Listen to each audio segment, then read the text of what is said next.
6장 33절 한 절의 말씀을 목소리로 함께 읽도록 하겠습니다.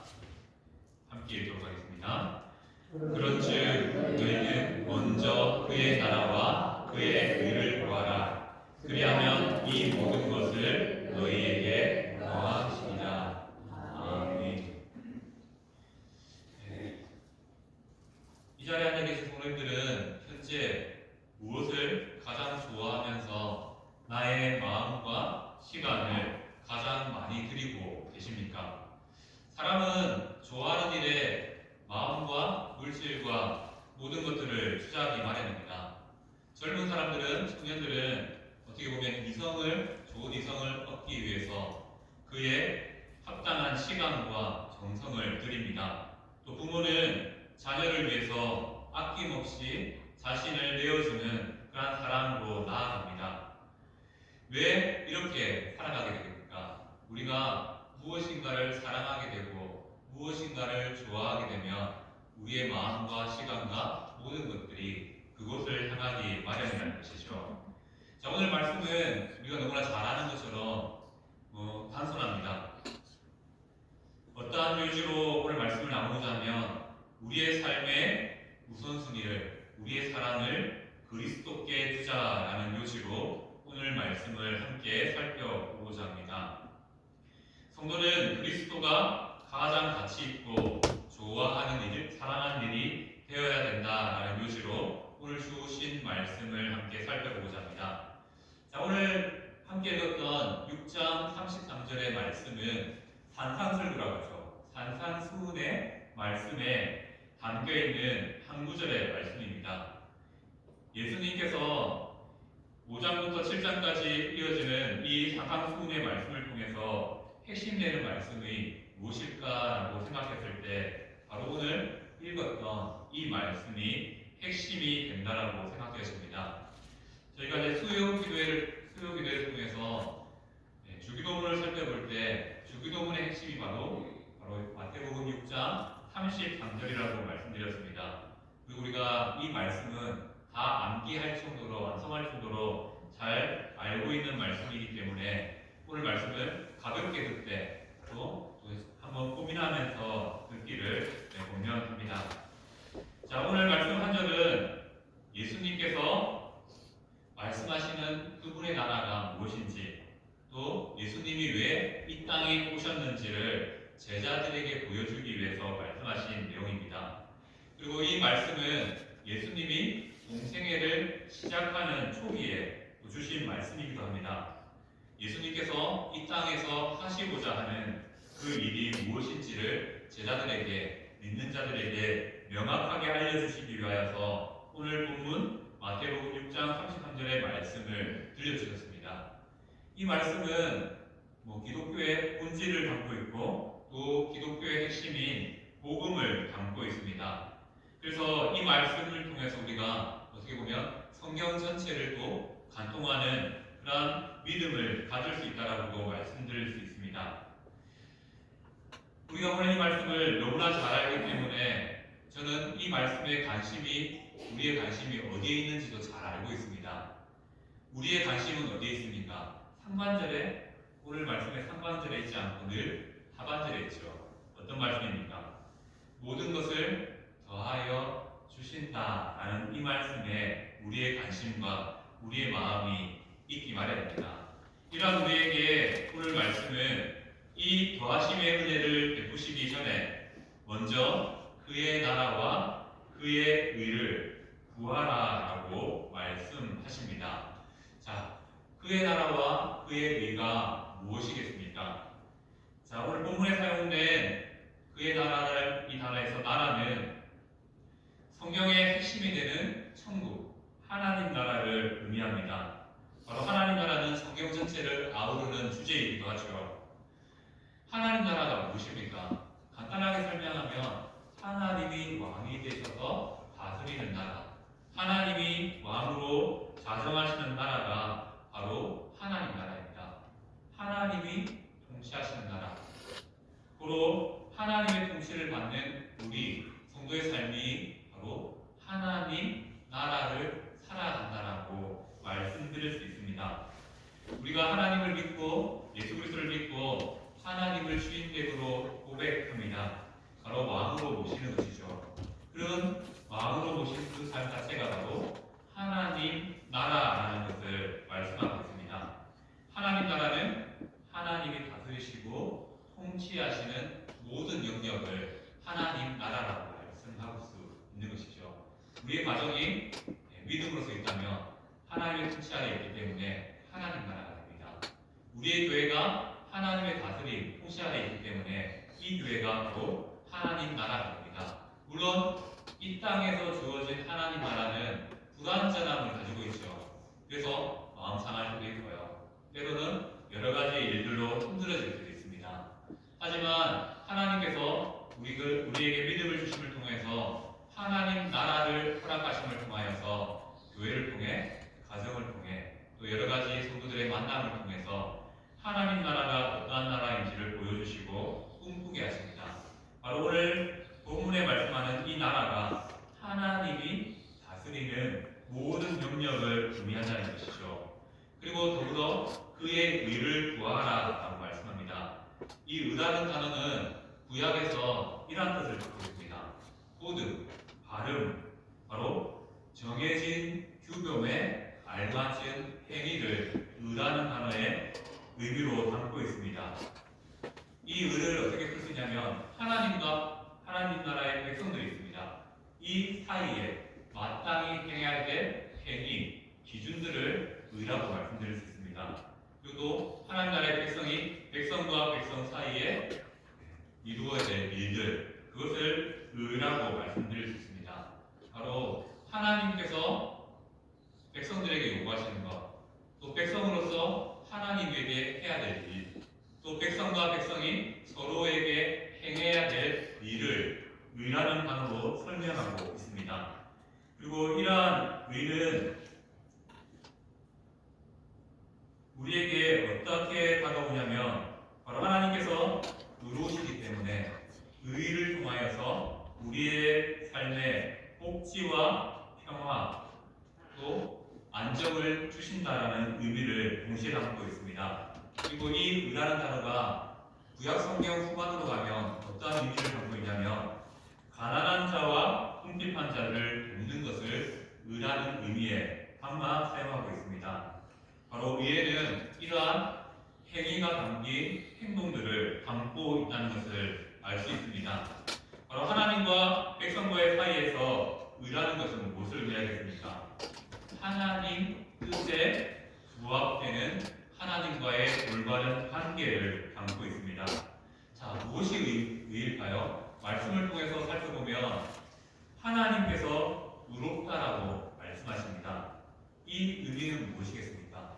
하나님께서 백성에게 알맞게 일하여 주신다는 것이죠. 마땅한 의무를 다하고 계신다는 것이 의로우신 하나님이라는 표현에 담고 있습니다.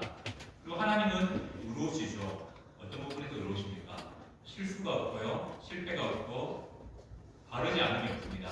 그래서 하나님은 의로우시기 때문에 그 의로움의 행위 기준을 가지고 행동의 기준을 가지고 우리를 심판하시는 의로운 하나님이시죠. 또한 그 일은 우리에게 어떻게 합니까? 우리가 부족하지만 우리가 이 말씀의 기준을 따라 살아갈 때 구원이라는 놀라운 은혜로 나타납니다. 물론 우리가 말씀의 기준을 따라 구원을 받을 수 없기 때문에 예수님을 이 땅에 보내주심을 통하여서 하나님의 요구하시는 그 일을 예수님이 십자가에서 대신 만족시켜 주심을 통하여서 우리를 의롭게 의에 동참할 수 있도록 하셨다는 것을 알 수 있습니다. 그리고 또 구약에서는 그 의로운 자를 앞으로 오실 메시아가 바로 의로운 자라고 말씀하고 있습니다. 그리고 이 신약에서 이 의는 어떻게 다시 나타나냐면 하나님의 뜻이 요구하는 바와 그것에 대한 의무를 이행하는 것을 의라고 합니다. 그 율법이죠. 말씀이 있습니다. 그 말씀대로 살아가는 삶, 그것이 바로 의라는 단어로 설명하고 있습니다. 앞서 말씀드렸던 것처럼 인간은 하나님이 원하시는 의의 기준에 합당하게 만족시키는 삶을 살 수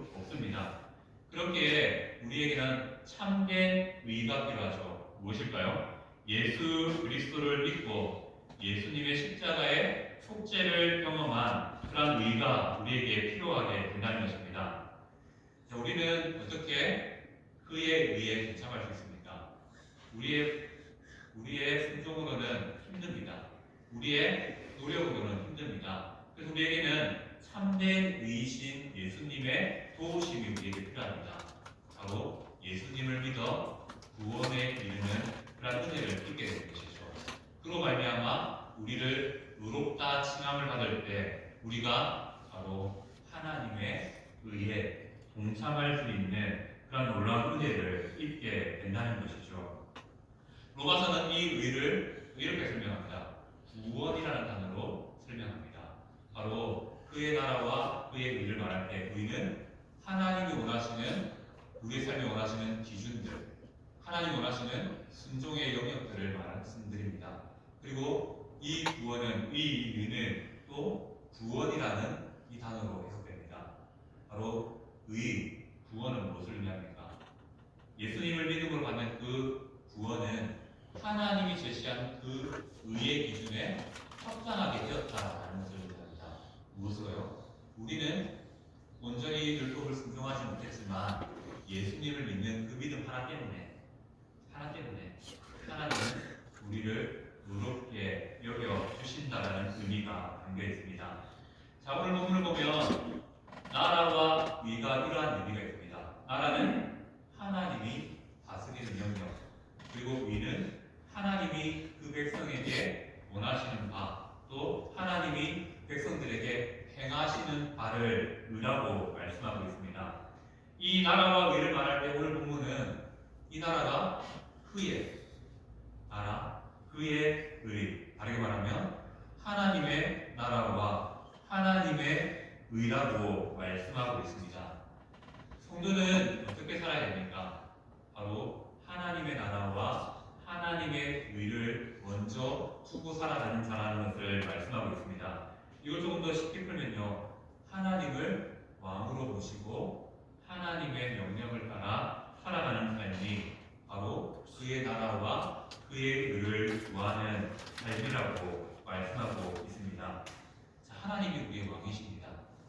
우리는 그의 백성이지요.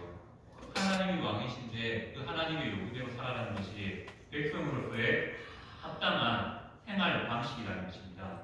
바로 그의 나라와 그의 의를 구하는 삶은 성도들에게 합당한 삶의 모습이라는 것을 말씀하고 있습니다. 또한 성도의 모습일 뿐만 아니라 하나님 나라의 백성답게 살아가는 삶의 방식이라는 것을 말씀하고 있습니다. 자, 하나님은 이렇게 오늘 말씀을 통해서 성도들에게 하나님의 나라와 하나님의 의를 구하는 삶, 바로 헌신, 그 헌신을 요구하고 계십니다. 자, 오늘 말씀에서 다시 한 번 더 주목해야 될 단어가 있습니다. 그의 나라와 그의 의를 구하는 삶이 필요한데 그 전에 뭐가 있습니까? 먼저 아는 단어가 등장하고 있습니다. 성도의 삶은 여전히 그리하면 이 모든 것을 너희에게 더하시라, 이 말씀에 우리의 관심과 우리의 마음이 있기 마련입니다. 하지만 이 일이 이루어지기 위해서 선행되는 것은 그의 나라와 그의 의를 구하는 삶이고요. 그것이 바로 먼저라는 단어를 통해서 설명되고 있습니다. 그렇다면 이 먼저 그의 나라와 그의 의를 구한다는 것은 어떠한 의미가 있겠습니까? 마태복음 6장 21절 말씀 보면 이렇게 말씀하고 있습니다. 함께 읽겠습니다. 내 보물이 있는 그곳에는 내 마음도 있느니라. 바로 오늘 본문에 먼저라는 단어가 의미하는 것이 마태복음 6장 21절에 담겨 있습니다. 먼저는 무엇입니까? 바로 내 보물, 내 마음이 있는 곳, 그것이 바로 먼저라는 단어에 담겨 있다는 것이죠. 바로 물질과 마음이 있는 곳이 어디냐를 묻는 것이 먼저라는 단어에 담겨 있는 것입니다. 오늘 본문을 통해서 하나님께서 우리에게 질문하시는 건 이거죠. 우리의 마음이 어디에 있느냐? 라는 이 질문을 먼저라는 인원에 담아서 우리에게 말씀하고 있습니다. 예수님께서는 이렇게 말씀하시죠. 너희는 먼저 그의 나라와 그의 일을 구하라 라고 말씀하십니다.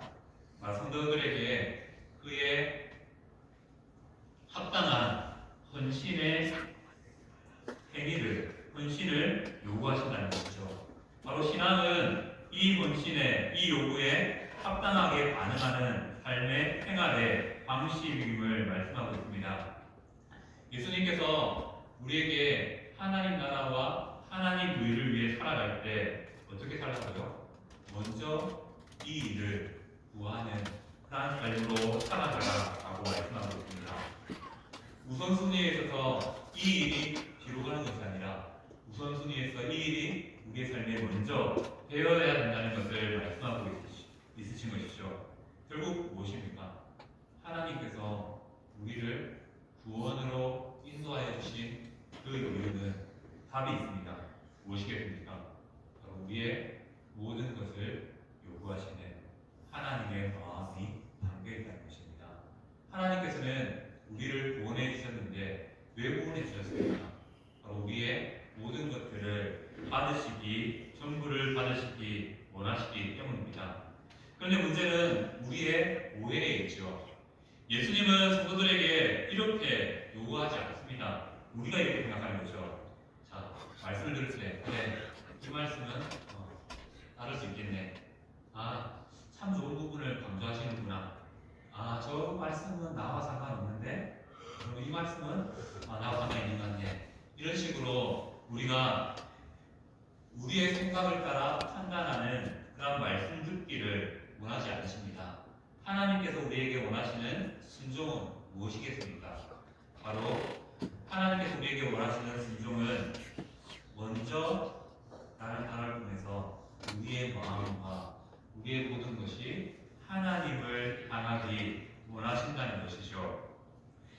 자, 성도들이 필요할 때만 순종하는 그런 모습이 아니라 바로 먼저 하나님 나라의 가치를 가지고 그 구원의 은혜를 가지고 살아가는 먼저 그의 나라와 그의 의를 구하는 삶을 원하신다는 것입니다.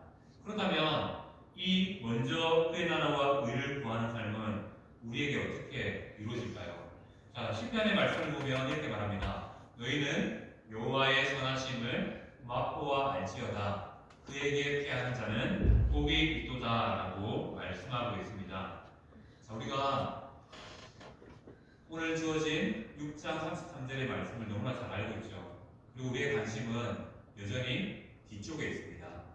하나님께서 우리의 삶에 모든 것들을 더하여 주시고 채워주시는 그 일에 우리의 마음이 있기 바랍니다. 그런데 이 일을 이루기 위해서 하나님이 주시는 더하심의 은혜를 누리기 위해서 우리에게 필요한 것이 무엇이라고요? 먼저 우리의 마음과 우리의 모든 것들이 어디를 향해야 될지를 말씀하고 있습니다. 그리고 그 말씀의 은혜를 누리기 위해서 이렇게 말씀합니다. 너희는 여호와의 선하심을 맛보아 알지어다 라고 말씀합니다. 우리가 왜 하나님이 베풀어 주시는 더하심의 은혜를, 더하여 주심의 은혜를 누리지 못하는 것일까요? 다르게 생각하면 먼저 우리가 하나님 나라와 의를 구하는 그 삶을 맛보지 못했기 때문이라고 말씀드릴 수 있습니다. 우리가 주님을 맛보기 이전에는, 그분을 만나기 이전에는 그분이 어떠한 분인지 알지 못합니다. 신앙은 어떻게 보면 이러한 경험을 통해서 얻게 되는 것들이 참 많다는 것이죠. 우리가 사과가 하나 있다고 생각해 봅시다. 지금 눈앞에 보이지 않지만 이 사과를 우리가 눈으로 볼 수 있고요. 또 향기로 사과의 향기를 맡을 수 있습니다. 그래서 사과의 향기를 맡으면서 어느 정도 달콤하겠네, 어느 정도 맛이 나겠네 라고 짐작을 할 수 있습니다. 하지만 이 사과의 맛은 한 입 깨물어야지 그 맛을 알 수 있는 것이죠. 바로 신앙이 무엇입니까? 먼저 그의 나라와 그의 의를 구하라는 이 말씀은요, 우리가 그 말씀에 순종할 때 그 말씀이 주시는 참된 맛을 얻을 수 있다는 것입니다. 우리가 늘 실패하고 늘 경험하지 못하는 것 중에 하나가 무엇입니까? 바로 우리의 삶을 먼저 그의 나라와 그의 의에 맞추는데 계속 실패하는 거예요. 계속 나의 욕심과 나의 바램을 따라 살아가는 삶을 살아가기 때문이라는 것이죠. 그러한 성도들에게 예수님께서는 마태복음 16장 24절 말씀을 통해서 이렇게 말하죠. 누구든지 나를 따라오려거든 자기를 부인하고 자기 십자가를 지고 나를 따르라라고 말씀하십니다. 바로 예수님을 따르는 자기를 부인하고 자기 십자가를 지는 것이 하나님 나라를 구하고 하나님의 의를 구하는 삶임을 말씀하고 있습니다. 그렇게 따를 때 하나님께서 우리의 삶에 바로 더하심의 은혜, 책임져 주시는 은혜, 모든 것들을 책임져 주시고 이끌어 주시는 그러한 삶의 은혜가 나타난다는 것을 말씀하고 있습니다. 오늘 본문을 읽지 않았지만 누가복음 9장 말씀을 보면 예수님께서 말씀하십니다. 그리고 이렇게 말씀하시죠. 나를 따라오너라 라고 말씀합니다. 그때 그 말씀에 세 사람의 반응이 누가복음 9장에 등장하고 있습니다. 그들은 모두 어떻게 말하냐면요. 예수님을 따르겠습니다 라고 말합니다. 그런데 그 따르는 이유가 각기각색입니다. 다 하나님이 원하시는 방법이 아니라 자신이 원하는 기준을 따라서 따르겠다라고 말합니다. 예수님의 부르심의 첫 번째 사람은 마음에 이러한 기대를 가지고 예수님을 따르겠습니다라고 고백합니다. 어떤 기대냐면요. 예수님을 보니까 로마라는 이 나라를 뒤집어 엎을 만큼의 놀라운 힘이 있는 것 같다. 이 나라를 혁명시킬 수 있는 우리 이스라엘을 자유롭게 로마의 지배로부터 자유롭게 할 수 있는 인물이겠다. 라는 그 바램을 가지고 자신의 바램을 가지고 예수님을 향해서 저는 예수님을 따르겠습니다. 라고 고백하게 됩니다. 무엇입니까? 첫 번째 사람은 예수님에 대해서 오해한 것이죠. 나의 바램을 이루어줄 뿐, 나의 소망을 이루어줄 뿐. 그래서 따라가면 내가 소망하는 것을 얻을 수 있겠구나 하는 그러한 바램을 가지고 기대를 이루어줄 예수님을 따르겠다라고 고백하는 그런 첫 번째 사람을 보게 됩니다. 그리고 누가복음 9장에 나타난 두 번째 사람은 이렇게 말합니다. 예수님, 나로 먼저 가서 내 아버지를 장사하게 허락하옵소서라고 요청합니다. 하지만 예수님은 이렇게 말씀하시죠. 죽은 자들로 자기의 죽은 자들을 장사하게 하고 너는 가서 하나님의 나라를 전파하라라고 말씀하십니다. 두 번째 사람은 예수님의 말씀을 듣고 저도 예수님을 따르겠습니다 라고 말합니다. 바로 예수님의 말씀을 듣고 그 말씀을 믿습니다 라고 외친 것이죠. 근데 그 고백과 함께 마음의 삶에 주저함이 있습니다. 유인즉 아버지를 장례해야 되는 문제가 남아있다는 것입니다. 유대인들은 사람이 죽었을 때 24시간 이내에 장례를 치러서 무덤으로 옮기는 관습이 있습니다. 바로 이 두 번째 사람에게는 아버지가 지금 당장 조금 전에 돌아가신 상황이라는 것을 알 수 있습니다. 아버지를 장례하는 것 나쁘지 않습니다. 맞죠? 나쁜 거 아닙니다. 그럼에도 불구하고 예수님께서 두 번째 사람에게 죽은 사람은 죽은 사람에게 맡겨라 라고 말씀하신 이유는 여기 있습니다. 이 사람의 마음이 100% 하나님을 예수님을 따르겠습니다라는 고백이 아니라 주저되는 마음, 주저하는 마음이 있었기 때문이라는 것이죠. 우리는 하나님의 말씀에 이 두 번째 사람처럼 반응할 때가 많습니다. 아멘이라고 말하죠. 그리고 말하죠. 하지만 아직은 이라고 생각하게 됩니다. 하나님 말씀에 그거 맞습니다. 인정하지만 하나님 내 삶을 보십시오. 내 환경을 보십시오. 아직은 아니지 않습니까? 조금 더 늦게, 조금 더 뒤에 이렇게 반응하겠습니다라고 말한다는 것이죠. 바로 두 번째 사람의 문제는 아버지를 장사하는 것이 문제가 아니고요. 그의 마음에 주저함이 있는 것, 예수님이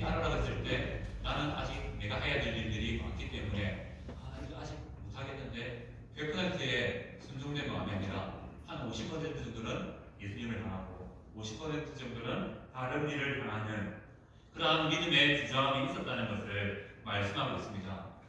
자, 여기 오해하지 말아야 될 것은 이거죠. 성도로서 아버지에게 행해야 될 마땅한 바를 행하는 것은 맞습니다. 당연히 장례를 치러야 되는 것 맞습니다.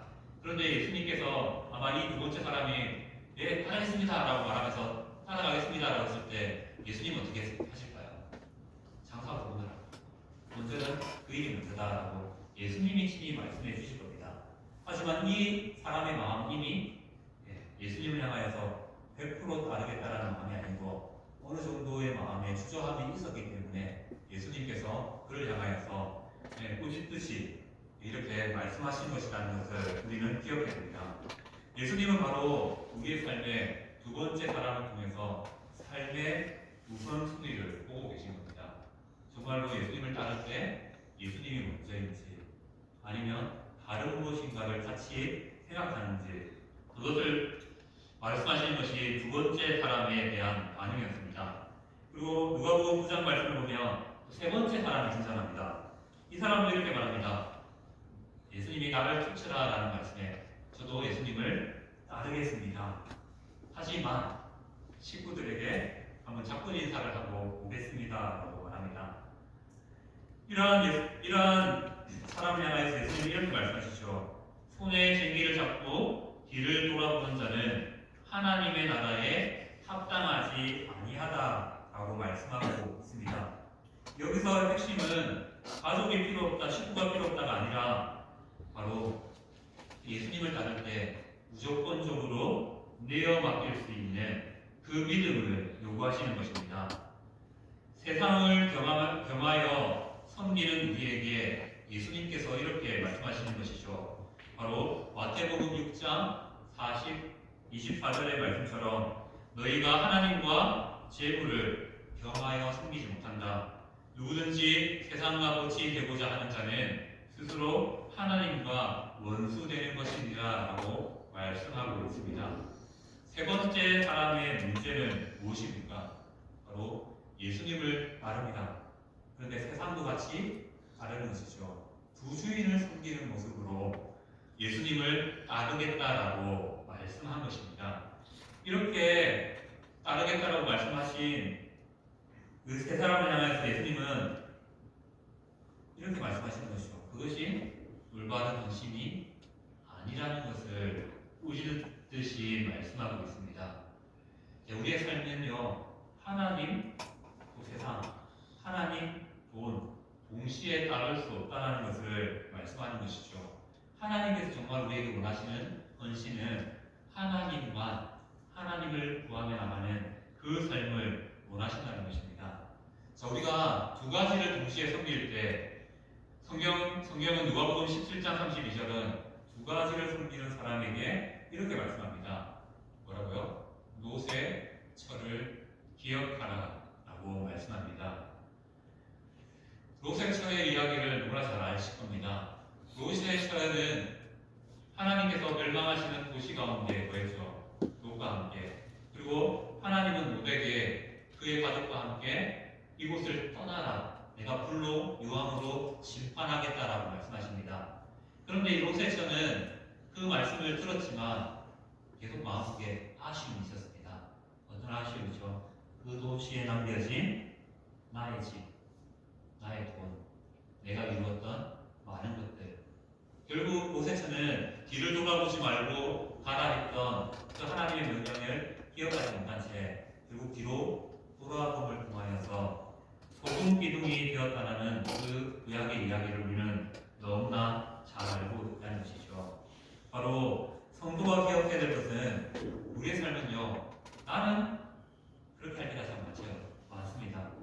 하나님도 섬기고 다른 무엇인가도 의지할 때가 참 많지만 예수님께서 원하시는, 우리에게 원하시는 순종은 바로 하나님만 바라볼 수 있는 그 믿음을 원하신다는 것이죠.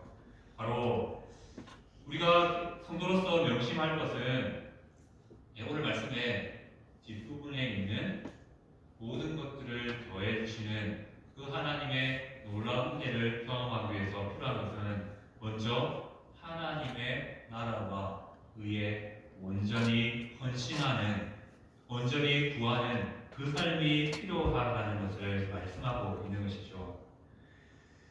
자, 우리가 하나님을 온전히 알지 못하기 때문에 어떻게 보면요, 신앙의 맛을 누리지 못하고 있을 수 있다는 것입니다. 그의 나라와 그의 의를 구하는 삶에 우리의 삶을 온전히 던지지 못하기 때문에 그 신앙에서 주시는 하나님이 주시는 맛을 우리가 온전히 경험하지 못하고 있을 수 있다는 것이죠. 그리고 하나님께서 주시는 성도의 인생을 책임져 주시는 그 방법을, 그 일을 경험하지 못하고 있을 수 있다는 것입니다. 오늘 말씀을 통해서 성도들에게 하나님은 말씀하십니다. 먼저 그의 나라와 그의 의를 구하라. 그리하면 이 모든 것을 너희에게 더하시리라 라고 말씀하십니다. 우리의 신앙의 우선순위가 바르게 세워지면요, 삶의 우선순위가 바르게 세워지면 바로 뒤에 따르는 이 약속이 성도들에게 베푸시는 하나님의 사랑, 하나님의 은혜가 된다라고 말씀하는 것이죠. 자, 하나님께 우리의 우선순위를 드리는 것이 결코 쉽지 않을 수 있습니다. 누가복음에 나왔던 세 사람처럼 때로는 내 욕심이 앞설 때가 있고요, 때로는 내가 해야 될 일들이 보여서 100%가 아니라 한 50%, 60%, 70% 이런 식으로 우리의 마음을, 우리의 믿음을 하나님을 향할 때도 있습니다. 또 때로는 하나님도 섬기고 내가 좋아하는 것도 섬기며 이것이 신앙인 양 살아갈 때도 참 많다는 것이죠. 그런 성도들에게 하나님은 하나님 나라와 의에 우리의 삶의 우선순위를 두면 우리에게 더하시는 은혜가 있다라고 말씀하고 있습니다. 그 더하심의 은혜가 무엇일까요? 마태복음 11장 28절은 이렇게 말씀합니다. 함께 읽겠습니다. 수고하고 무거운 짐진 자들아 다 내게로 오라. 내가 너희를 쉬게 하리라. 네. 우리가 우리의 우선순위를 하나님께 맡겨드리면요, 세상의 많은 일들 때문에 수고하는 짐들이 있습니다. 우리를 괴롭게 하고 힘들게 하는 많은 일들이 있습니다. 때로는 순종도 우리의 무거운 짐이 될 때도 있습니다. 하지만 하나님께서는 그렇게 우리의 삶의 우선순위를 하나님께 맞추고 나아갈 때 우리의 삶에 더하시는 은혜를 베풀어 주신답니다. 무엇입니까? 우리의 수고를 누구보다도 잘하시는 분이 하나님이시라는 것이죠. 그리고 우리의 삶에 필요한 쉼과 평안과 안식을 더하여 주신다라고 말씀합니다. 어떻게요? 하나님 나라와 의를 나의 삶의 우선순위에 놓고 살아가는 성도들에게 이러한 은혜를 주신다는 겁니다. 그뿐만 아니죠. 또 이런 고린도전서 8장 3절은 이렇게 말씀합니다. 함께 읽겠습니다. 또 누구든지 하나님을 사랑하며 그 사람은 하나님도 알아주시리라. 아멘. 우리의 하나님 나라와 의를 위하여서 살아가려고 하는 이 마음, 우리의 삶의 우선순위 실패합니다. 네, 저도 실패합니다. 늘 그 말씀을 너무나 잘 알고 있지만 나의 욕심이 나타나서 바로 누가복음에 나타났던 세 사람처럼 하나님, 난 예수님 믿어요. 예수님 따라요. 하지만 나의 일들이 보이고요, 나의 욕심들이 보이고, 또 다른 마음들이 보이고, 또 다른 것들을 함께 섬기는 어리석음들이 나타납니다. 하지만 하나님께서 우리에게 보시는 것은 무엇입니까? 바로 지금 다시 한 번 더 하나님의 나라와 의를 위해 살고자 하는 이 믿음, 이 마음을 보신다는 것이죠. 실패해도 좋습니다. 하지만 그 실패해도 좋은 그 마음 이전에는 무엇이 있습니까? 나의 삶의 우선순위를 하나님께 맞추는 그 믿음을 원하신다는 것이죠. 그렇게 수고하고 살아가는 것 하나님께서 누구보다도 잘 알고 계신다는 것이죠. 우리의 믿음의 수고를 하나님이 기억하십니다. 그리고 그에 합당한 위로를 하늘 상급으로 우리에게 채워주시는 분이 우리가 믿는 하나님이심을 말씀하고 있습니다. 이렇게 하나님께서는 우리의 삶에 필요한 쉼과 평안을 우리에게 더하시는 은혜로 내려주십니다. 그리고 우리의 마음을 하나 위로하여 주시는 은혜로 우리에게 더하시는 은혜를 베풀어 주신다는 것이죠. 이렇게 오늘 말씀은 우리에게 너무나 잘 알고 있고 또 너무나 잘 적용할 수 있는, 쉽게 적용할 수 있는 부분이기도 하지만 또 쉽지 않은 영역들이 분명히 있습니다. 그렇다면 우리가 한번 생각해 봅시다. 우리는 살아가면서 많은 사람들의 간증을 들어보셨을 겁니다. 하나님을 믿는 자로서 성도로서의 삶에 주신 간증들을 들어보셨을 겁니다. 한번 생각해 볼까요? 그 간증에 사람이 없어서, 돈이 없어서, 땅 집이 없어서, 먹을 것이 없어서 사역에 실패했다는 이야기를 들어보셨습니까? 그런 간증은 존재하지 않습니다. 왜 그렇습니까? 주님의 나라를 위한 수고에는 하나님께서 항상 은혜로 모든 것들을 채우시는 하나님의 이야기가 다르기 때문입니다. 우리가 잘 알고 있는 보아원의 아버지, 기도응답의 아버지라고 불리는 조지 뮬러는 보아원 사역을 위해서 5만 번 이상 하나님께 구하는 기도를 드렸습니다. 근데 그때마다 하나님께서는 우유로, 또 빵으로, 또 도시락으로, 또 기름으로 하나하나 채우심을 통하여서 조지 뮬러의 그의 나라와 그의 위를 위한 삶에 채우심의 은혜로, 돌보심의 은혜로, 기적과 같은 은혜로 함께해 주셨습니다. 이러한 이야기는 선교사님, 목사님들에게만 해당되는 이야기가 아니라는 것이죠. 바로 성도의 일상에서도 일어날 수 있는 일이라는 것입니다. 문제는 우리가 채우심을 경험하지 못하는 것, 더하심을 경험하지 못하는 이유는 아마도 우리의 생각이 이렇기 때문이 아닐까 생각해 봅니다. 우리의 마음은 어떻습니까?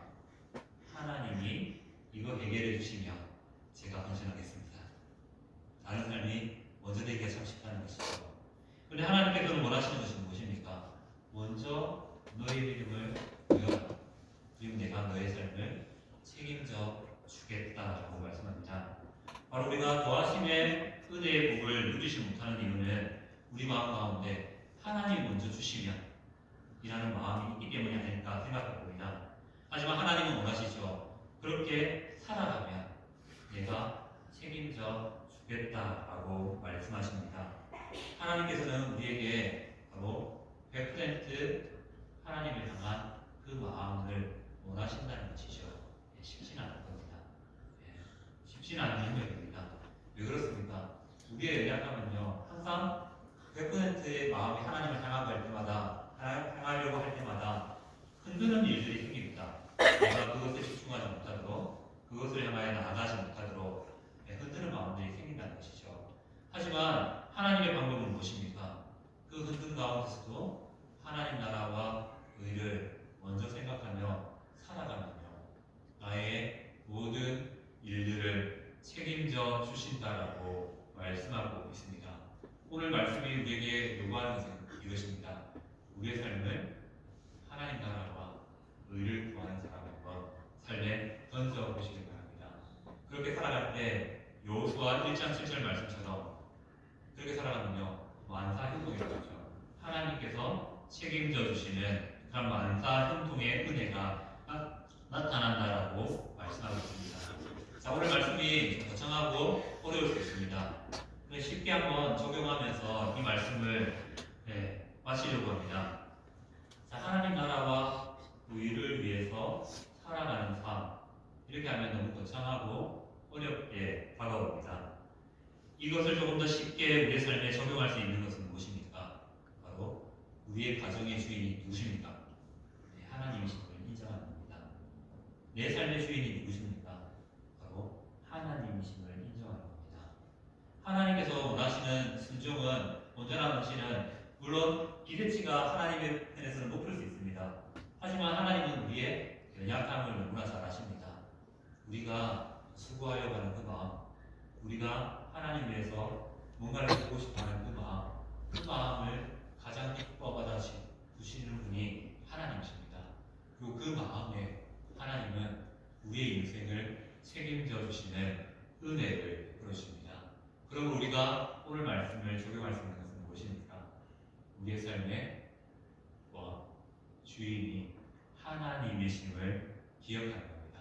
더 나아가서 그 하나님께 우리의 삶을 내어 맡길 수 있는 믿음이 우리 가운데 일어나기를 축복합니다.